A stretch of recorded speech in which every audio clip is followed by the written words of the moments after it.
Alrighty. I'm ready to interrupt the announcing of the two finalists by giving points. We got to figure out a solid cutoff time. We haven't done that yet. That's my fault. That's my job and I haven't done it. Welcome back everybody. We are here for episode 3. We are on episode 3 here of Around the Saloon season 2. Corridon is our returning champ from last week. He won last week. He got the giant Cheeto crown. Not Cheeto, Dorito crown, sorry. Zerog's crown is our season 2 crown here. Joining him is Mr. Always Just in Time, who is conveniently 1 minute late to the designated time I gave him. Ron Mexico, back as always, Mr. Ronnie Monday and Tuesday. And then Marty B is joining us as well. Cheeto Crown. Don't at me like that. You know I meant to say Dorito. They both end with toe. Let's welcome back Corridon first. Corridon, you're on the mic. Hey, how's it going?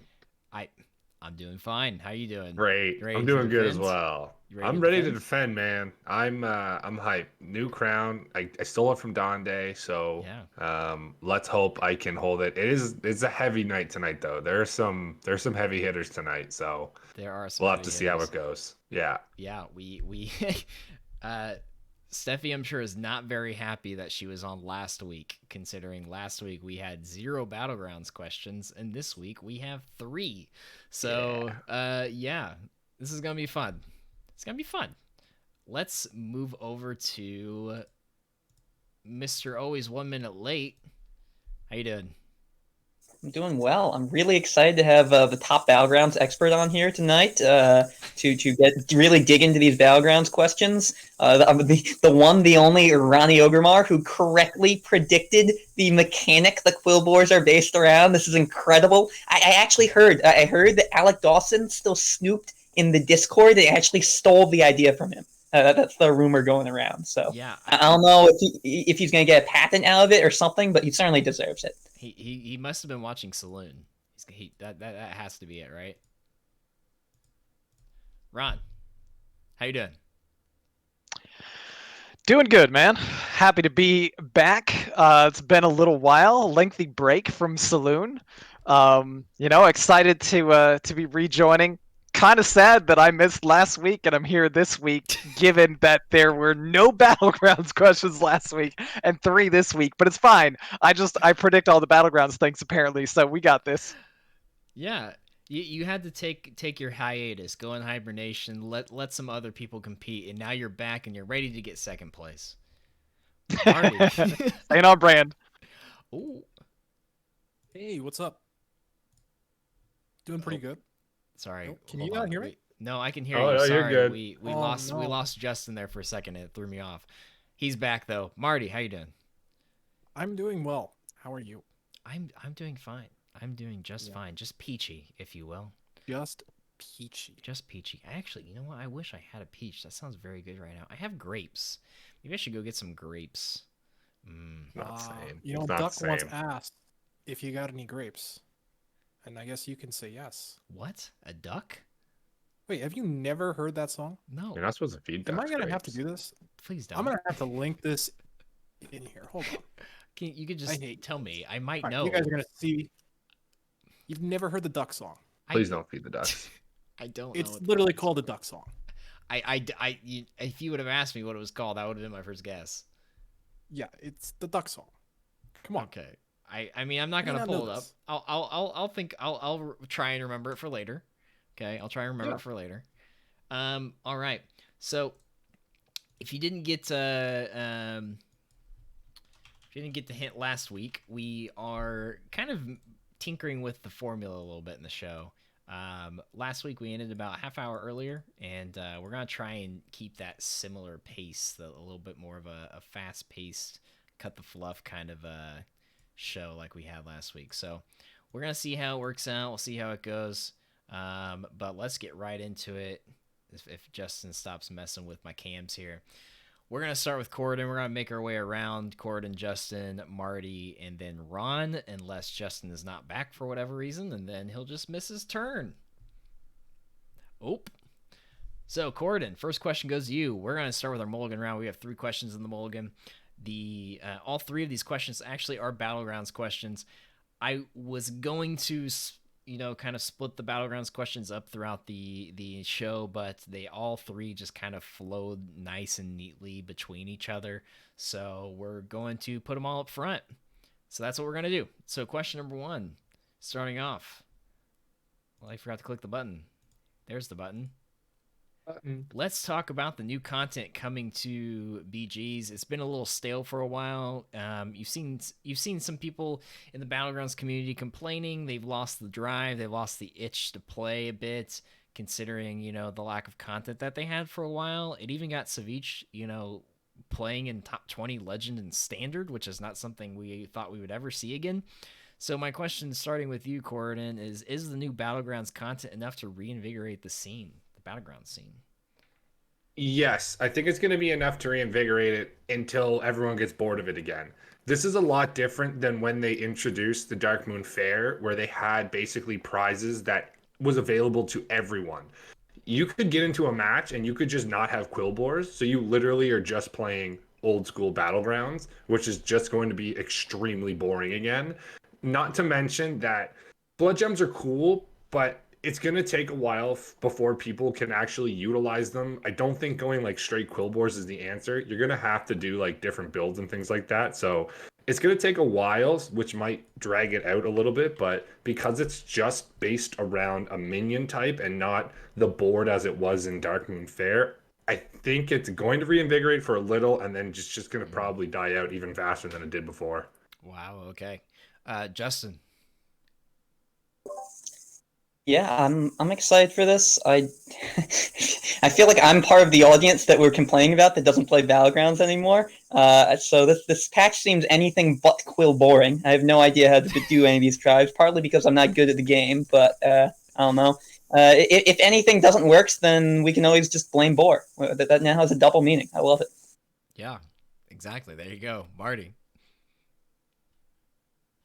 Yeah, so now the person who has never really played Battlegrounds can speak. This will be fun.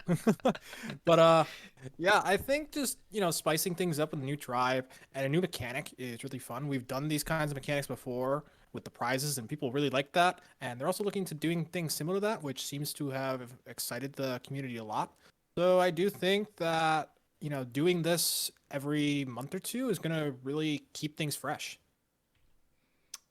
Yeah, I don't did they say they're going to add more content at a quicker pace, or is that So what happens with Battlegrounds is that it follows the same linear line that like expansions do. So essentially when there's the expansion and then the Battlegrounds is the next big one, and then we're going to have the mini set, and then after the mini set they're going to repatch Battlegrounds with different minions and probably a couple new heroes and stuff like that. So they'll rejig it they're again offset, right? So like Yeah. Battleground, like we get expansion and then Battlegrounds get something a month later, and then we get mini set and then Battlegrounds get something a month later, right? Exactly, just to try and keep it alive. But I Gotcha. mean, obviously, there's a lot Right. more with standard expansions than a battleground one. Yeah, gotcha. They have Well, suggested that they're looking into doing more things for Battlegrounds to freshen up the content.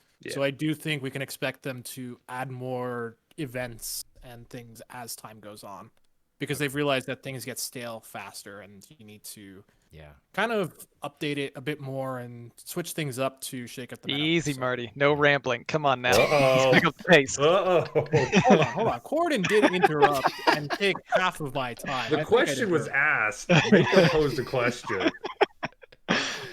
Ron, you haven't answered the question yet.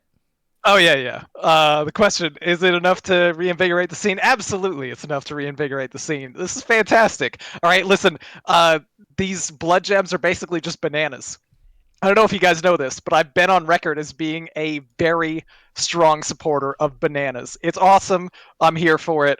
I hope Quillbores are going to be just as fun and exciting as they look. Alrighty. So we're going to take. Hold on. Timeout. We got a timeout for a second. I can hear. I heard myself. It must have been coming from someone's computer.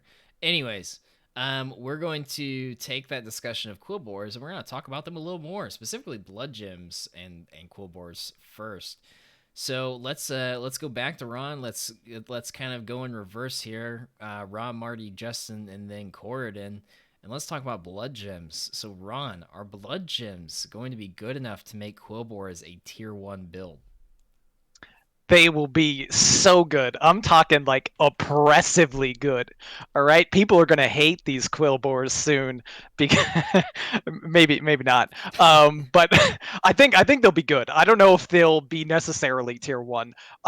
They look interesting and fun. There's a lot of like cool things that you can do with them. It's not just like the plus stats. You get like some additional things with the rest of your minions too that kind of have interplay with the blood gems. Whether or not it's going to be like highly competitive probably needs a little bit more like extra things that are, you know, better keywords in general than just piles of stats, but it'll be okay. It'll be decently competitive. Tier 1, I don't think so. All right, Marty. All right. So blood gems, I think that they're a very unique mechanic. I think that they wouldn't be doing it if they didn't think it would have an impact on the meta, as we've seen over and over with normal card expansions. You know, even with the last one, you know, in with the Barons expansion, people thought that it was a lower powered expansion, and that just didn't happen to be the case. You know, we're seeing a lot of powerful cards still, and I see them doing the same thing in Battlegrounds, where they're not afraid to push boundaries a little bit and then nerf later. So there's no way they would do this without making sure that blood gems would be viable and have an impact. All right, Justin. From one blind faith in the devs to another. Yeah, I mean, I agree with Ron. These don't seem like they have quite, like, you could go elementals, you can go dragons. There's a clearly synergistic comp for them. It doesn't quite seem the same as this. Like, a lot of them early, when you get blood gems, especially the bonuses for them, can be pretty big stats comparatively, like whatever, an extra 1/1 on something that's only a 2/2. It's 50% increase in stats, but late game they seem to fall off a bit. And as well, there's just not this whole synergy for having everything Quillbore. They seem to be more like complementing other, like a menagerie comp or something like that, or other types of comps. The thing I'm really excited for, as others have noted, is that there's one called Bonker, and it bonks. Bonker's the best one. It do be bonking. Yeah. It do be bonking. I mean, this kind of seems like when Pirates first came out and people would force the golden, like, 4-star one that grows when it, for other things that are gold, just the synergy it had. I mean, this isn't quite the same thing, but it's 4-star and it's bonking. It bonking. Gordon, do you be bonking with the Quillbores? Yeah, I'd be bonking. I bonk. I agree that Quillbores are early on going to be good. There are a lot of pivot points where they have just created things such as you can actually like dump your blood gems onto early game minions and then take them off and give them to your later game minions like bonk. So as Justin was saying, that minions are going to be or Quillbores might be a better early to mid game. I actually think their closing potential in the game is going to be extremely good. There are some high tier Quillbores out there that there's literally one where it's a Wind Fury Divine Shield Frenzy, gain a Divine Shield. So it literally just gets a Divine Shield at the end of the turn, and it's a 4/7. So it's pretty much always going to be able to be utilizing that Frenzy, especially with Blood Gems. At the end of the game as well, there's a brand new one where it's every time you spend 3 gold, get a Blood Gem. APM Pirates is a very, very strong thing right now with Captain Husker, or oh my goodness. I can't remember him. The captain that gives you a gold. I can't remember his name. But blood gems are going to be able to enable better things in the meta right now that I don't think they're going to be their own final 7 boards of Quillbores. It's just not going to happen at the end of the day. Alrighty. Keeping with the theme of Quillbores, we have one final Mulligan question, and this one is about specific Quillbores. So Justin and Corden brought up a couple of specific minions. Let's see if they stick with those minions as an answer to this question. Let's actually just start right back with Justin. Justin, which Quillbore will see the first nerf? Oh man, I haven't looked through these enough. Wow. Nerf. I don't even feel like I know how nerfs happen. The one that came to mind to me, Well, you make going it off. worse. Okay.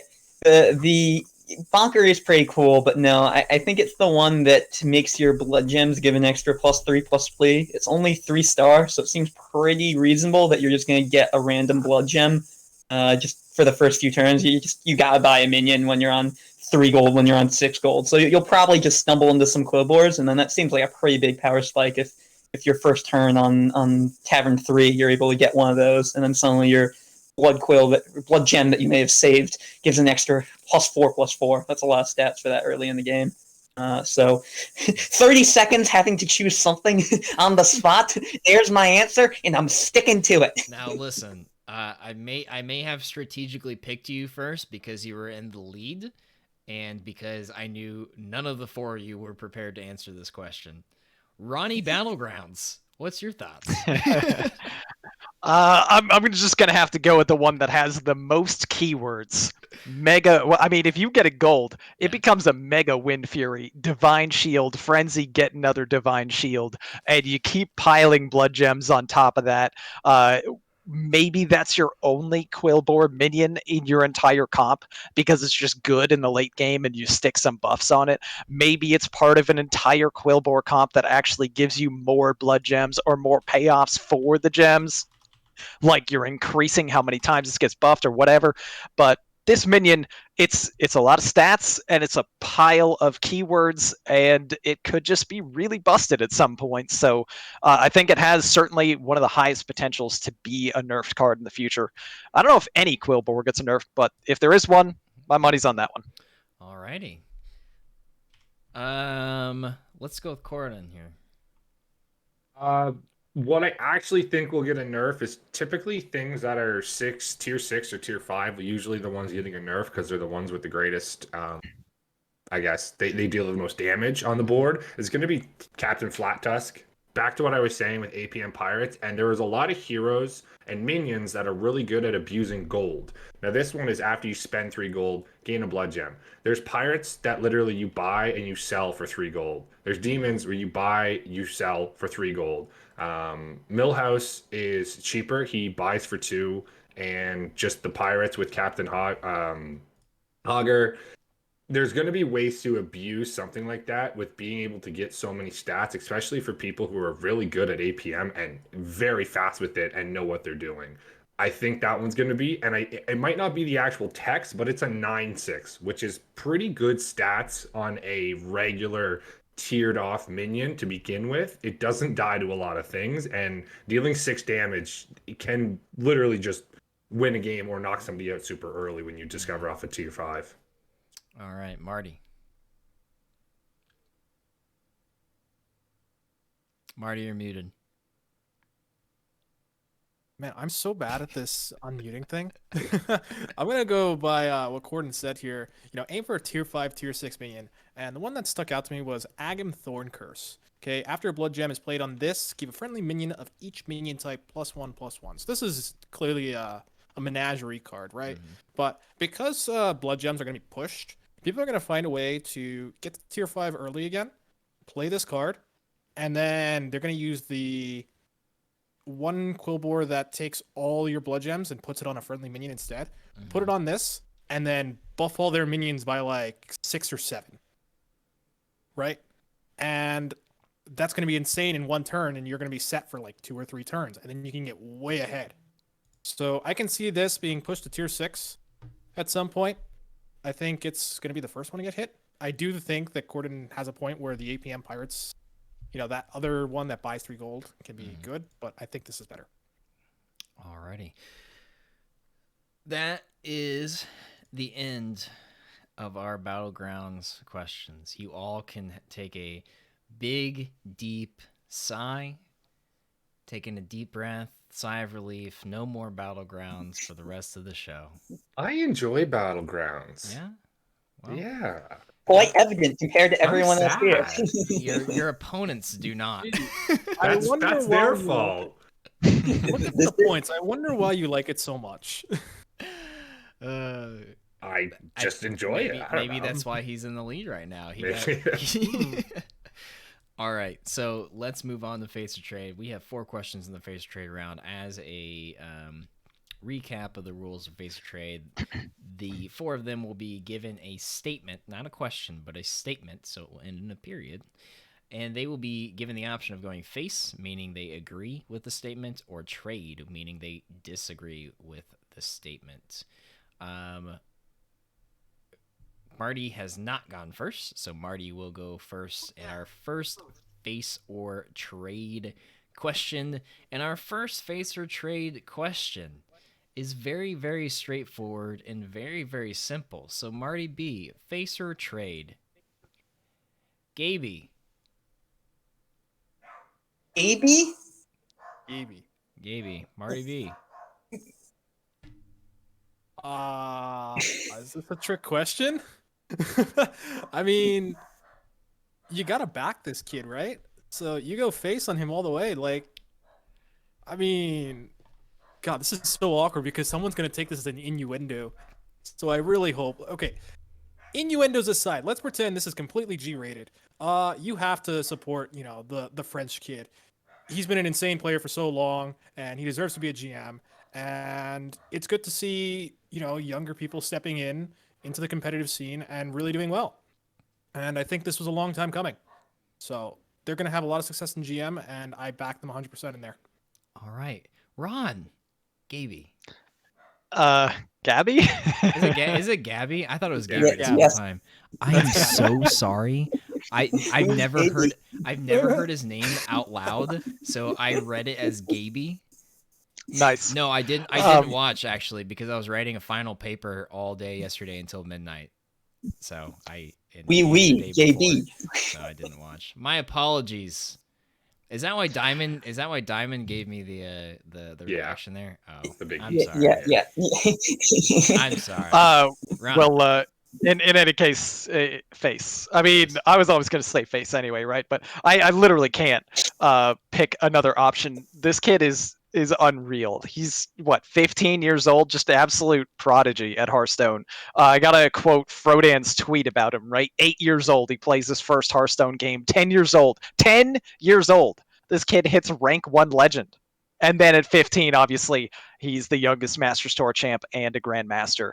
It's just absolutely unreal. I can't think of any other words that really sum it up. I'm blown away by how good this kid is, and he's super entertaining.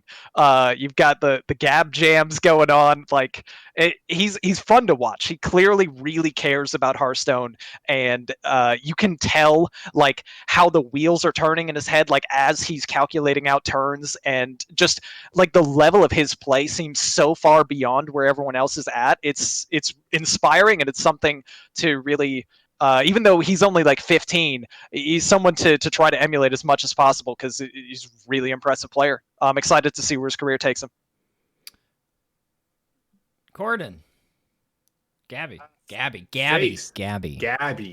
Dot. Face. Pretty much everything. As a 15-year-old, I watched, but I didn't know the storyline of Gabby and how young he was when he started playing and everything. I even read a story where he was playing an Open in Germany and they disqualified him because he was 13 years old and he was actually winning. So he went through and he got disqualified because he was too young to play in that Open or something like that on tweets. And just going through it, watching Twitter come together over one person was awesome to see. And he played amazingly against Viper, who is by no means an easy player. So it just goes to show that Gabby deserves to be moving into GM, and I think is almost guaranteed to with the Olgamar win that he got in points. I don't think anyone can catch him now from Delaria next time. So face all the way, and I think people are even saying he's like sort of the next Amnesiac, which is pretty cool to see somebody with that style and another young savage coming out. So it's cool. Now that's a name I haven't heard in a while. Justin. I can't wait to see Gaby at Delarion. Anyways. Yeah, I mean, there's only one option in the face or face segment, but so you guys have talked about how insane he is. The only question is what happens next. Because he's going to be a Grandmaster for Season 2. And as I'm sure everyone here knows, Mako especially, given how much he follows the competitive scene, Worlds is determined, the placements, by who wins Grandmaster.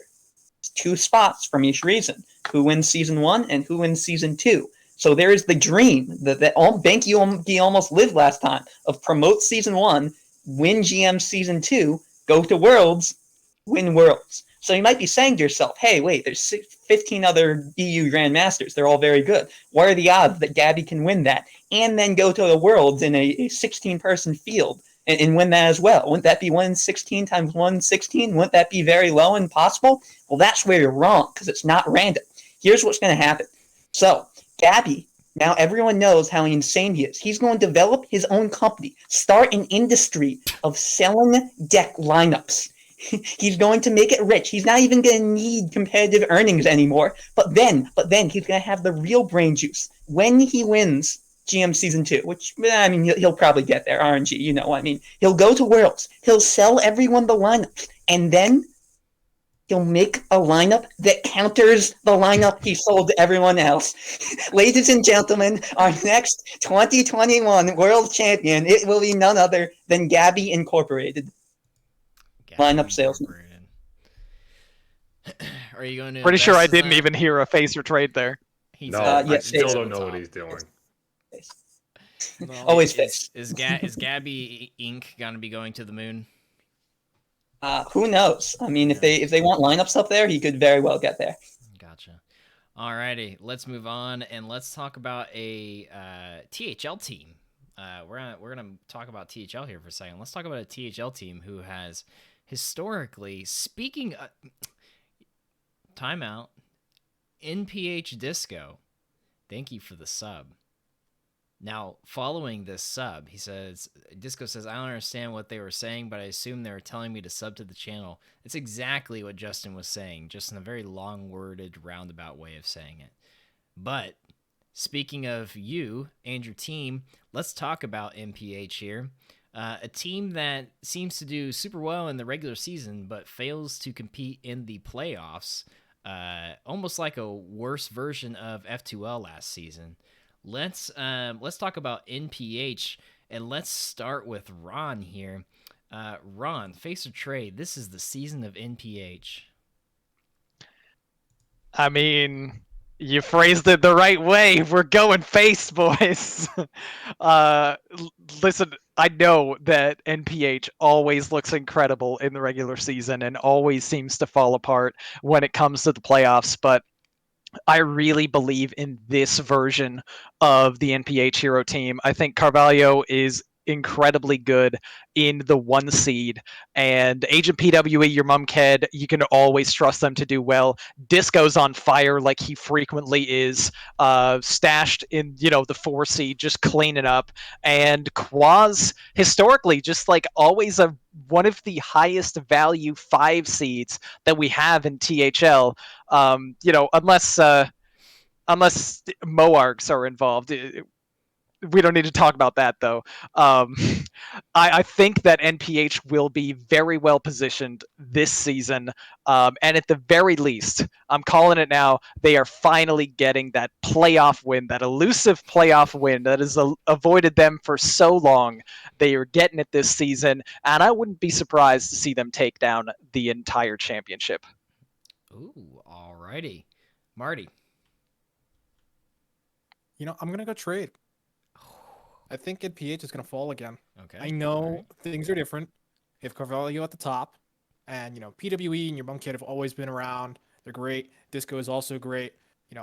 Quaz, like Ron said, he's a huge value 5 seed, but these guys, I mean, someone's got to say it.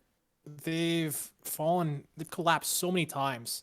How many hockey fans we have here? Do you guys remember the 2013 Maple Leafs? That was peak Toronto Maple Leafs. Okay, there's a funny meme within the NHL. It was 4-1. Okay, these guys finally had a shortened season, which meant they couldn't get to the 60 game mark in an 80 game season and collapse. But so instead, during that shortened 48 game season, they did it in the playoffs against a huge rival. Okay, and with less than 10 minutes left, they were up 4-1. Okay, and then lost 5-4 in overtime about 15 minutes later.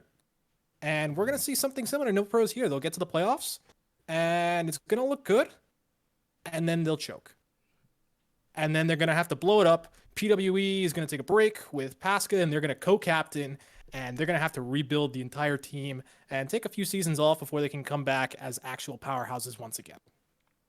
Alrighty, you have a whole plan laid out for them. Justin, do you agree with that plan? That sounded very evil master plan. I'm just very confused. Who is this? Who is this team? Is this related to the Bank Yugi fan club? I don't know. Anyways, I mean, I guess I'll go face as well. Yeah, no pros here. Top of Hero Series, doing well on points per week despite having an early bye in Legacy as well. They last season they did not quite make playoffs, but that was just to store their power. They had always had the team on the cusp previously, so a season of tactical PR management to really spike the roster this time around. There's nothing stopping this team except themselves, and the good thing is that I don't think they're going to stop themselves this time either. Not with the power of Bank Yugi on their side. Or at least in their name. in the name. Gordon. Yeah, I got to go face on this one as well. I think NPH is going to have a fantastic storied season. I agree. I think they could probably go all the way to the finals. Who knows if they're going to win it? The reason is because of those bottom 3 seeds, 3, 4, 5. That's where you need to get your wins. I think that's where everybody is realizing in THL today, your 1s and 2s are pretty much gimmies. There are your strongest players. They are the go-tos, the ones you can lean on. When you see Disco in a 4 who's 3-0 right now, that means he's putting in the work and he's getting the wins. Quaz is a steal at 5 as always, but not only that, every single one of these guys in their match history is positive. There's only one who's not, and it's Agent PWE, but that's only because he's 5-7. So the fact that he's still a 5-7 and the rest of the team is still positive in their match records just goes to show that they're going the distance and they're winning those game 3s when they absolutely need to. All right. Hey, give me 1 second. Hey, is she okay?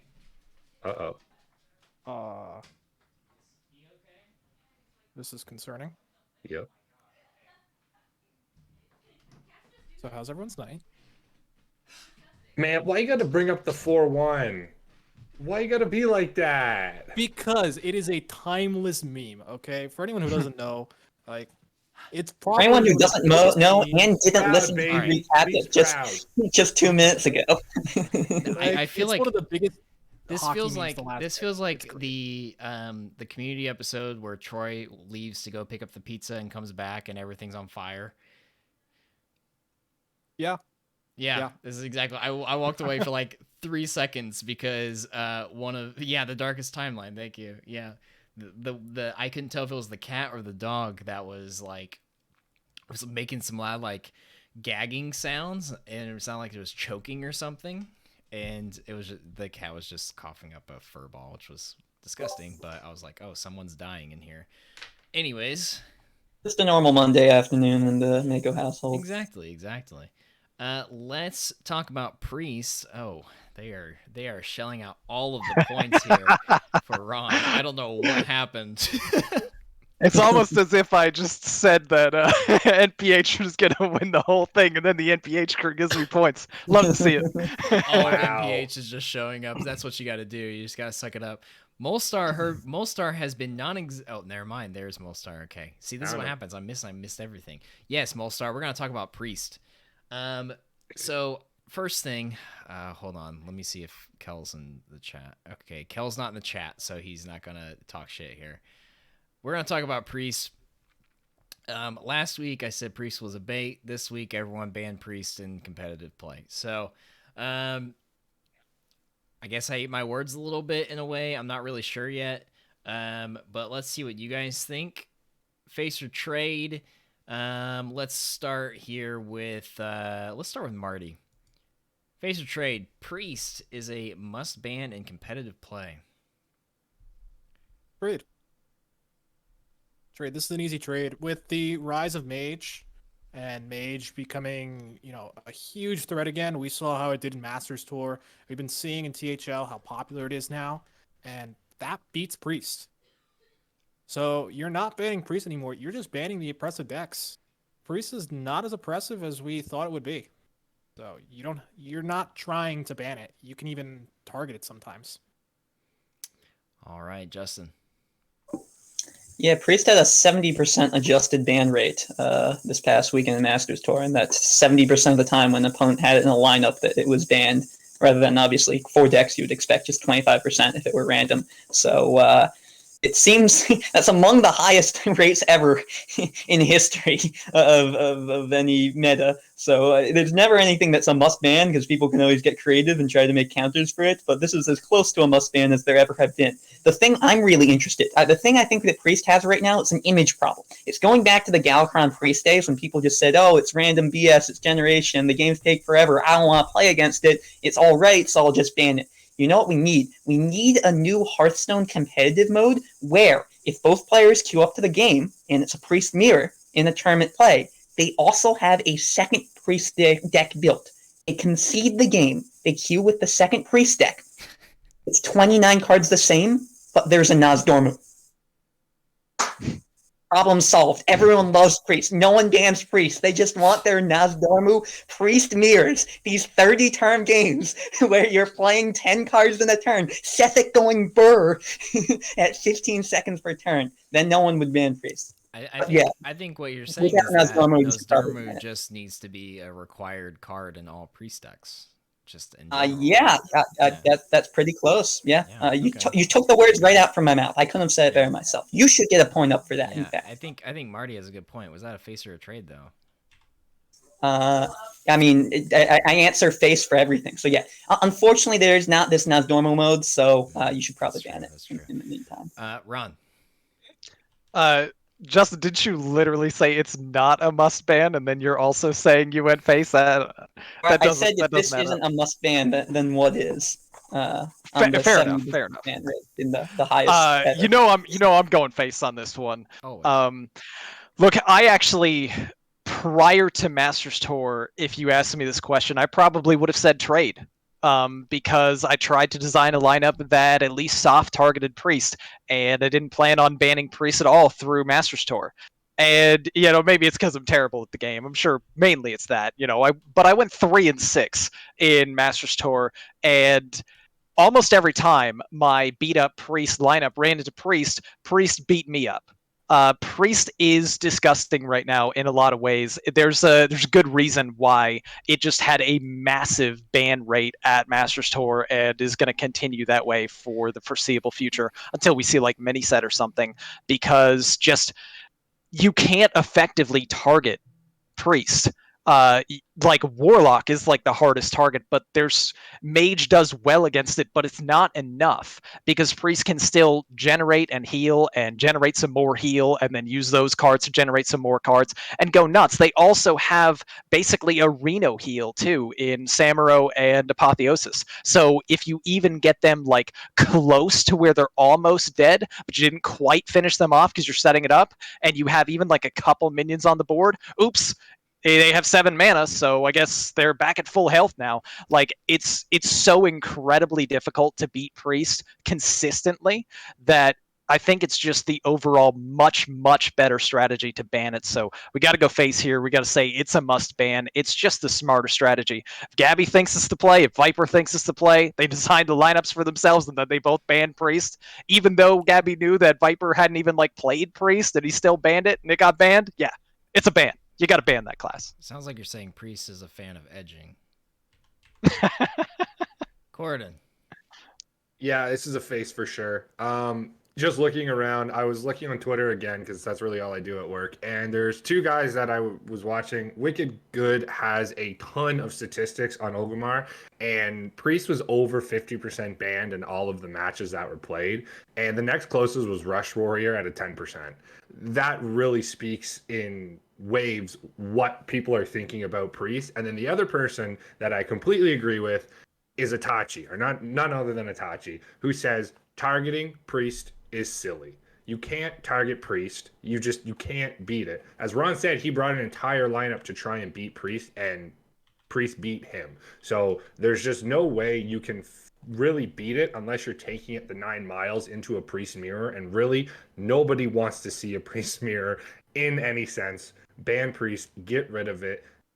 Not only just for it's not a powerful deck, it's just a long, drawn out thing. And Itachi had another good point, which I'm going to say is it's a specific ban. He said, if you're banning someone who's tired, don't ban the Priest. Make them play it and make them make the mistakes. Smart plays. Yeah. We have one more question. Last question, back to THL. We're going to talk Legacy. We're going to talk about a specific matchup, and some players on these teams are on the show right now. And it just so happens to be a very high-profile match, I guess you could say, with both teams tied at 48 points, which is tied for second place in the Gold Division in Legacy. So let's talk about Dad Legend. Let's talk about Flame Pimps, face or trade. Marty B, would you like to go first or last? I'm making sure I'm unmuted this time. I've been going first the last 2 times, I think. So let's save best for last. All right, Corridon. Face or trade? Dad Legend takes home the W over the Flame Pimps. I'm gonna have to go face on this one. For a few reasons. The first reason is because I'm playing Dad Legend for the first time in Hero, so I feel like I have to have a little bit of allegiance to the Dad Legends of all across THL. But not only that is that your mom kid playing in a 3-0 in Icer is going to be the difference match there, and both of them playing in a 2-seed at a heavy. I've seen your mom kid. I don't know much about Icer, so maybe that's my bias about it. But I think your mom kid playing as well as he is right now, and also playing as well as he is over in No Pro Series that we just talked about, I got to give him the edge there. And I really think that's where it's going to come down to the final. Is it's going to be an extremely close match, but it's really going to be a close, tight one. I think those 2 seeds, you're going to see a first loss on one of the. Well, you have to see a first loss on one of those guys, but I think your mom kid, at the style and the complexity and competition he's playing at right now, I think he's going to win it out. I think it's going to be right down the middle, but it's going to be Dad Legend taking it home. Alrighty, Ron. You know what? I really wanted to just pick whoever was going to be the face option and say face, but first, a small correction. They're actually in red, not gold. But second, I was going off memory. I believe I have to say trade on this one. I'm giving it to the Flame Pimps because I really believe in this team. They're on fire, honestly. Boolean has like completely caught fire. He was already like a pretty good Pro Series player, and this guy is playing in the 4 seed in Legacy and just lighting everyone up. I think they have one of the biggest value 5 seeds in Didal at the bottom part, and Goose 447 PR in the 3 seed. He started 0-3, and I cannot believe that a player of his caliber will not turn it around. Taco Cat happens to also in the 1 seed for Flame Pimps be like a constant presence in extremely high rank ladder. And Icer has made a dominant return to THL, starting off his season 3-0. So you've got 2 players that are already on fire, and then 2 players with like incredible pedigree in the 1 and 3 that have had rough seasons to start. They're already at 48 points. You look at who they're playing against in Dad Legend. Zabe is amazing. Your Mum Kid is incredible. But Desharmo, Blue Spartan, and Hastr, I think, are all getting losses this week. I think it's anyone's game in the 1 and 2, but I think it's all Flame Pimps in the 3, 4, 5. I like how these players are lined up a little bit better. I think they're understanding the meta. Justin.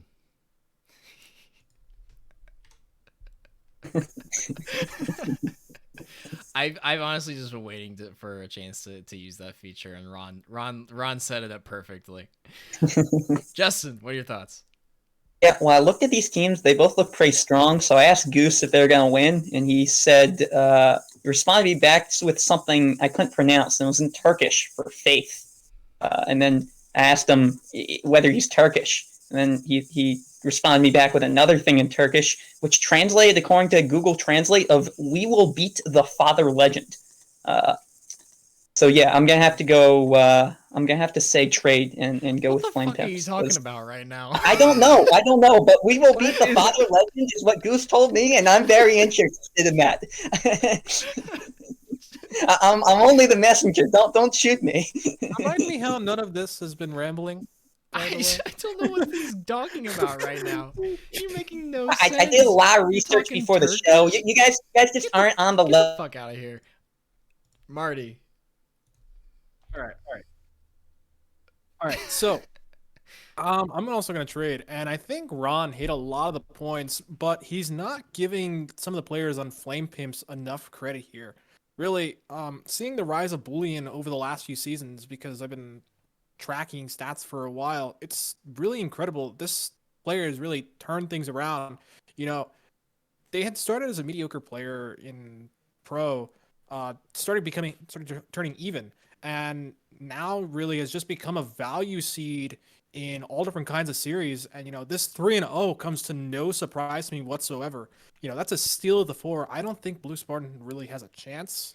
Nothing against Blue Spartan, but Bullion is just way underseeded right here at this moment. Goose going 0-3, that's not normal. Okay.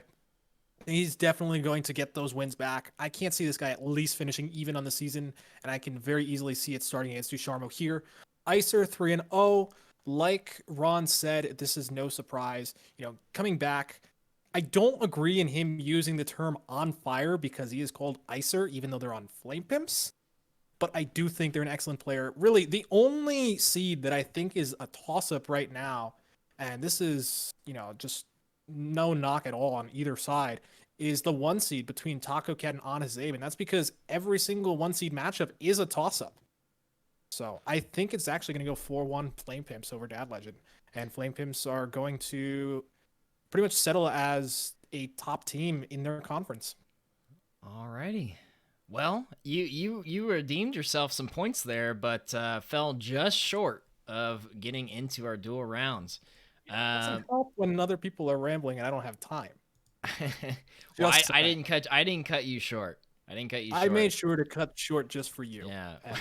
Well, no rewards for that, unfortunately. I think what you should take from this though is that while you did do a shorter response, you got 3 points from that shorter response because it was you got all your points out up front. Nope, Rice Bowl, you're not doing this shit again. I already called the end of the round. We're not doing this shit. I am getting jammed again, especially knowing the topics coming up. Because this is a bit of a personal one to me. We've talked about this before. If you're gonna do it, then do it before they're done. I'm just saying, I know. That finals question was a bit personal, so it's gonna hurt to miss out. I know. All right. So, Marty B, Justin, say goodbye. They will be back at the end. Yeah. Hey, Justin, you're unmuted, but now you are. Sorry. Nope. Now you are. He looks a little upsetty, spaghetti. All right. Marty B and Justin, they are Spam and Tip Bob, are going to take a bit of a hiatus. They will be back. We're going to do a dual round between Corridon and Ron. We have 3 questions left. Corridon is going to try, and we have a bit of a what would you call it? A storyline here. Corridon is going for the second ever 2 in a row champion, while Ron is just trying not to end up in second place like he always does. So let's reset our points back to 0. We're gonna start off with Corridon because he was in the lead and because he won last week, so the double up there. So we'll Corridon and then Ron will go first. The second question. Let's start off with Pro Series, and we've already talked about Swagoi once this season. I think in episode 1. We're gonna talk about them again because they're struggling quite a bit, but they are a full-fledged amateur organization. So I want to hear from you guys. Starting with Corridon, what does Swagoi need to get into a playoff position? Well, I mean, really, it's kind of obvious you need to start winning, right? I mean, that's just that's rude. That's rude. I'm sorry. No, I mean they are a really good team. I think going 0-3 is extremely difficult for their 4 and 5 seeds. So even though I'm crassly saying they need to start winning, I think you need to not take the 3 losses to heart and really focus up, because once those losses pile down on you, it's extremely hard to dig yourself back up and find a way to win continuously. I think No Glocko is an extremely super strong, high class player. And I think these guys are going to pull together and really, like, this is going to be a huge test. Even Brushy Tuna's team, I mean, they're 3 points aside. So this is a test of, very similar, not skilled people, because pro is just all over the place, but a very similar statted in the standings team. So it's going to need this week to really prove that they can actually pull themselves back up from the rut. Alrighty, Ron. All right, let me start off just by saying I'm really excited by the script for tonight, because we've got Justin with the tactical throw, we've got Marty getting scammed again, and we got me heading for that second place. Let's go! We're all on brand, baby. We gotta hire new writers over here. But to answer the question, what does I need to get into a playoff position? Well, that's an easy one to answer. Get a new roster.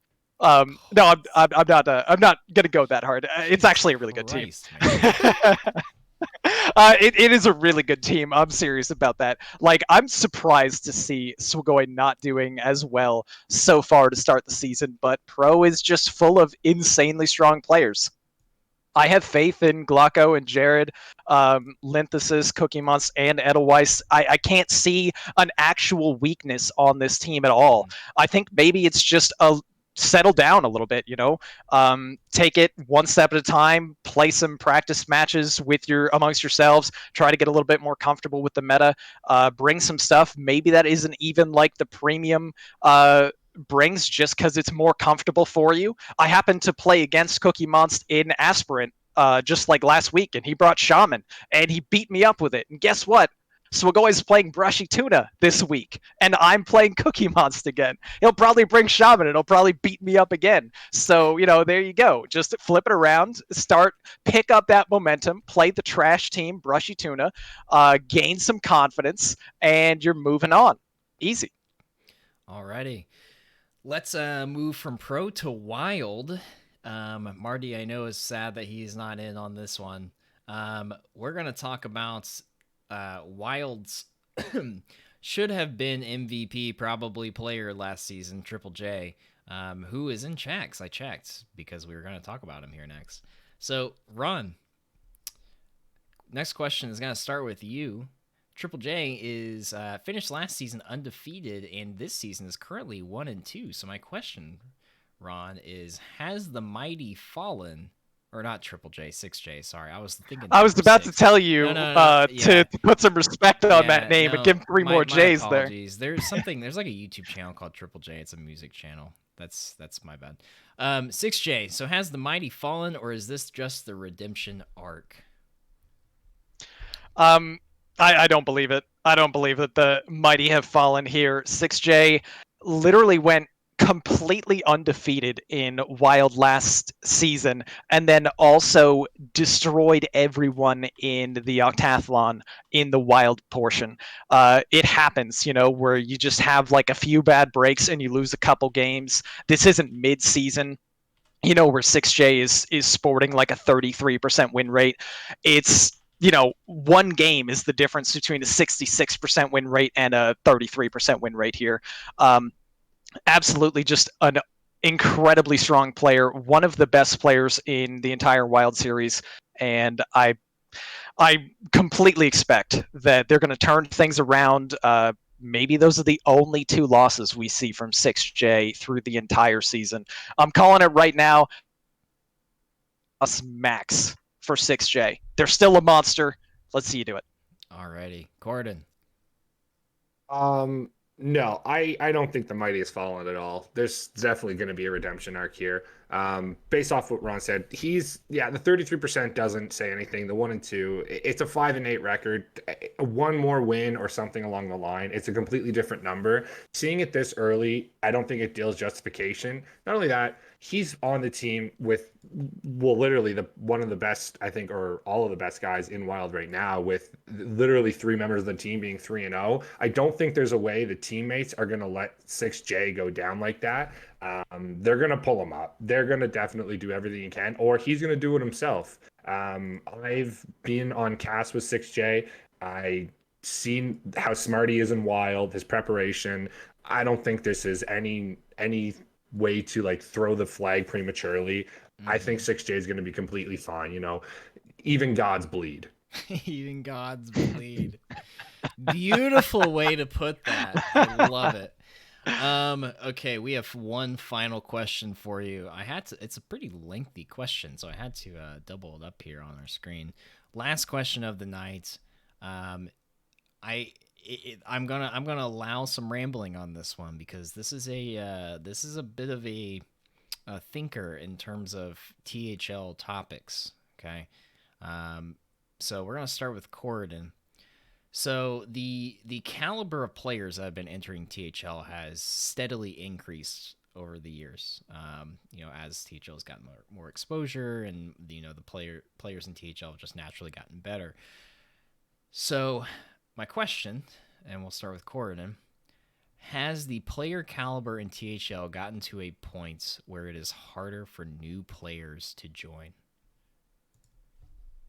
Yes. I think it has. And this coming from a person who was a new player 2 years ago. I started playing in pro for the first 2 seasons, which was probably the biggest mistake I could have done, which is rude to say, but my team was a bunch of guys who thought we were really good, and we soon found we were not as high class as we thought, and we're being outclassed in most matches. That being said, once I got in and kind of discovered more into the community, I got into Legacy with like STDs, and those guys have kind of opened it up and made it a lot bigger. The name, I know, it's hilarious. I know, it's the best name ever. So those guys have opened it up, and I do see a lot in free agents right now. People coming in. We are midway through the season, so I don't know how many people are reaching out to them, but it's a lot of people who are I don't know if they're unproven, but they're untested in the THL, coming in at like 500 PR at 1-2. That is a lot to spend on somebody who is a brand new, untested player. Those are your 1-2 slots. Those are like gold. You can't really afford somebody that isn't going to be 100% getting a winning rate. And not only that, even coming in at a 340, which I believe that's what I came in Legacy, and I'm down to a 290. So it's very tough to find someone to slot into a lineup, especially if you're brand new into the community. Nobody really knows you or your voice, and they just don't know your play style, and you have to mesh with your team as well. It's not just about PR at the end of the day. You have to be a good person to get along with. Not saying anyone isn't a good person to get along with, but it's difficult when heads are butting and things like that happen, to have a team to mesh so well together, like we see with MPH right now, which is why I think they're doing so well. It's an organization that has been together for so long and has meshed so well together that they're finally at that point where they're continuing, and they're not going to bring a new person on to disrupt that chemistry that they have going. So I think it's extremely difficult for a new person to join in with not only the caliber of player we have here, but just the tight-knit community. Not saying that we're ousting people, but it's a difficult community to penetrate when you're first coming in and brand new. It's almost like walking up to a mountain and being like, oh my god, this is bigger than I thought. All right, Ron, what are your thoughts? All right, I'm going to go with the patented Isocles move here and say that this is kind of a trampling rhino type of question, because I think it hinges very much on your interpretation of what harder for new players to join means. it might just involve tempering your expectations a little bit, because if you're strictly talking player caliber, you can't possibly say that the caliber of players hasn't gotten to a point where it can be straight up intimidatingly difficult for someone who wants to join THL and hit the ground running and start winning a whole lot of games, because that's going to be something that prompts their engagement, right? That is probably not going to happen unless you are just an extremely strong player who might have already gotten a whole lot of ladder validation or otherwise, because you do really well in tournaments, or you wind up finishing really high on ladder or something, because that's kind of where we're at as far as all the players that have joined recently and how good they are. But there's a whole different side of things. Like, you can create your own team. There can be people that are joining that maybe are just looking to have a little bit more fun by playing in a competitive, engaging type of community like THL. We have all these awesome shows to participate in. You don't need to be a super dominant player to have fun by like participating in THL, just because you might not be like the strongest, most competitive player. You can really enjoy being a part of this community and adding something that we need, whether it's support for teammates, or subbing in here and there, or possibly what might be one of the most important things is if you change that expectation, and instead of saying I'm going to come in here and I'm going to start beating up. No, it's I'm going to come in here and I'm going to learn from playing what might be some of the best that are competing in Hearthstone right now. When it comes to like a completely free, no prizes, no entry barriers, and no real true stakes at heart, right? We're all playing this for fun and for pride and to improve on Hearthstone. So you can join THL and you can say, okay, I'm going to get on a team, or I'm going to form my own team, or band together with like a group of friends, and we are going to practice, and we're going to play against people that are better than we are right now, and we're going to keep on improving, because the caliber of play is so high that it raises up everyone else around you to the point that you can actually really get close to a goal for yourself of what you might set just by joining THL. So harder in some ways, yeah. I mean, if you expect to just show up and start winning THL championships, sorry, might be a little bit too late on that one. Maybe the boat has sailed, because you should have joined like 4 or 5 seasons ago or something, before all these monsters started joining.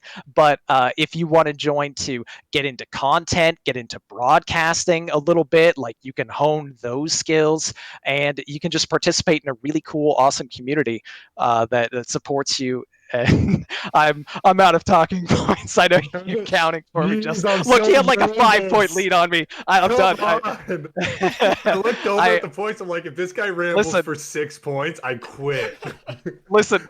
I can't catch up to I Corin in know. here. I gotta I know stay on he's brand and get that second place.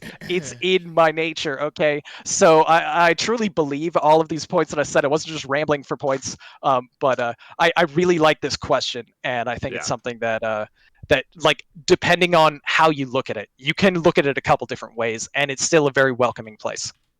Yeah, no, it's a great question. Thank you. I wrote it. Oh, Alrighty. you wrote that? I complimented the question. Point. Pander Damaco.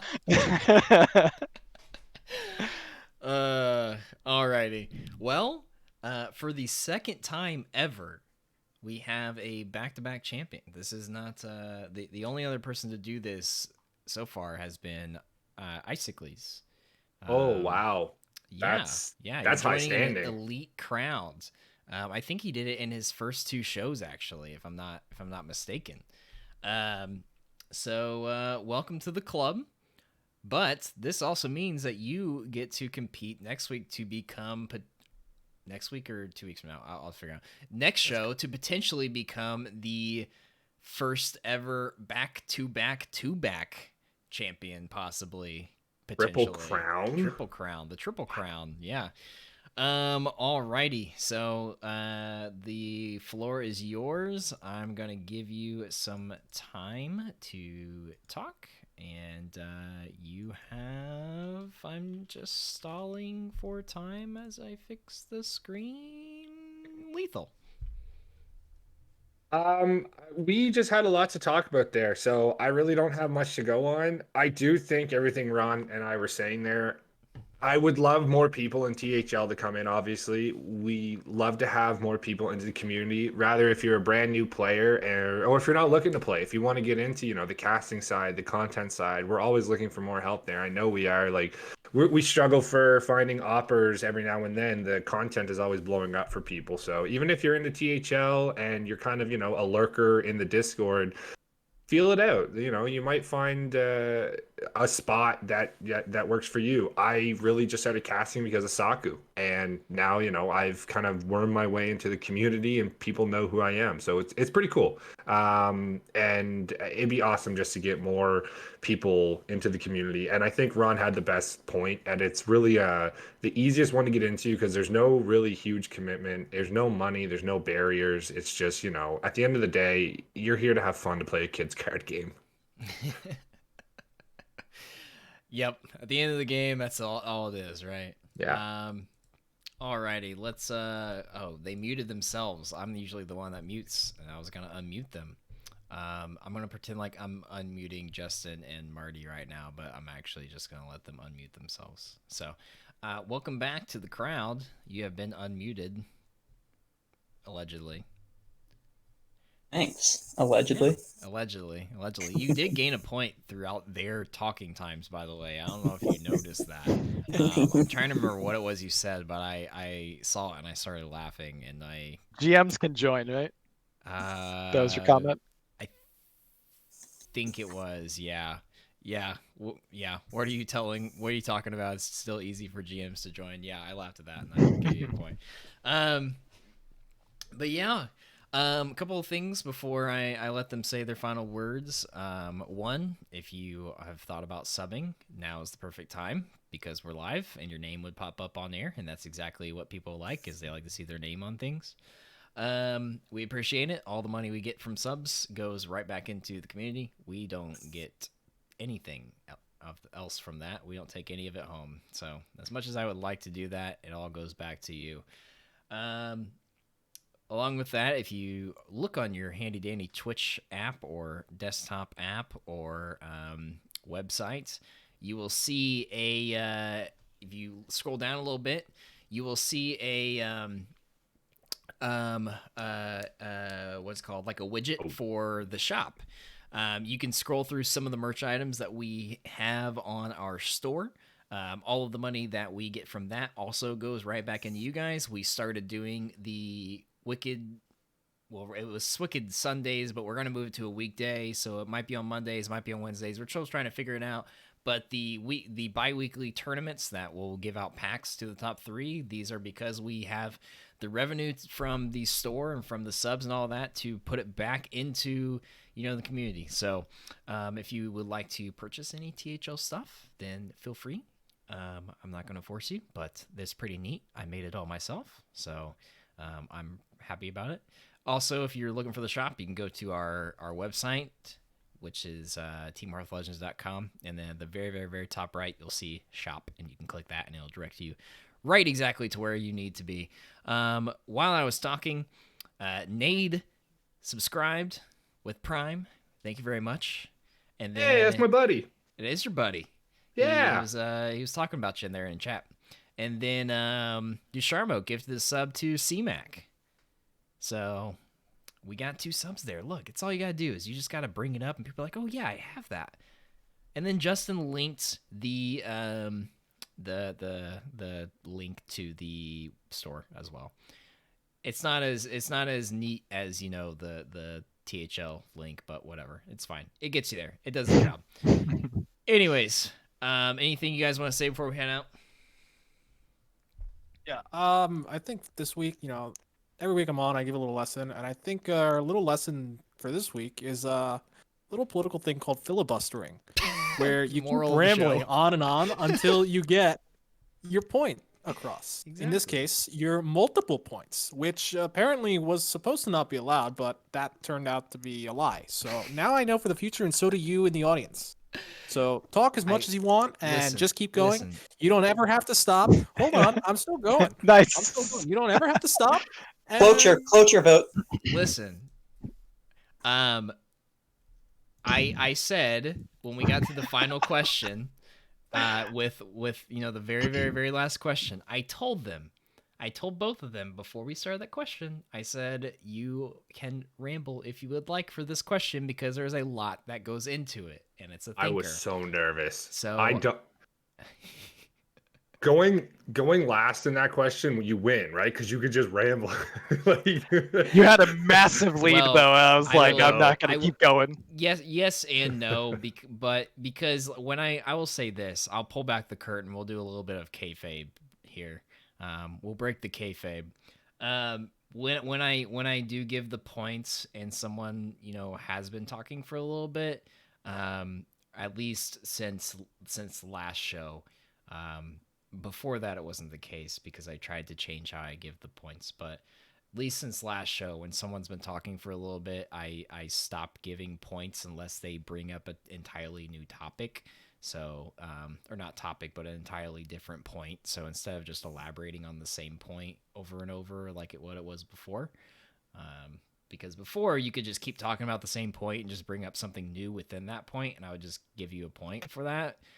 But now you just need to bring up a whole new point that relates to your what we're talking about to try and curb Saloon that. strat. Yeah, past 2 weeks Yeah. have gotten a lot better. The script writers have been a lot more creative the past 2 weeks in how points were awarded. So Yeah, we hired some new. instead of stretching out the one plot line, you have a bunch of subplots that you have to All that touch money on. from the shop getting put to In good as- use. Exactly. Yeah, you just have to hit them all as quickly as possible. Exactly. Is what I'm getting. That's what we want. We're trying to end the show at 10 o'clock from now on, an hour show instead of an hour and a half. And here it is at 10:15. Anyways, I'll stop talking because I rambled for an extra like 6 minutes there and that was unnecessary. We will be back with episode 4 and hopefully Corridon will be back with us to defend. That'd be 2 defends, right? Yeah. Defend his crown.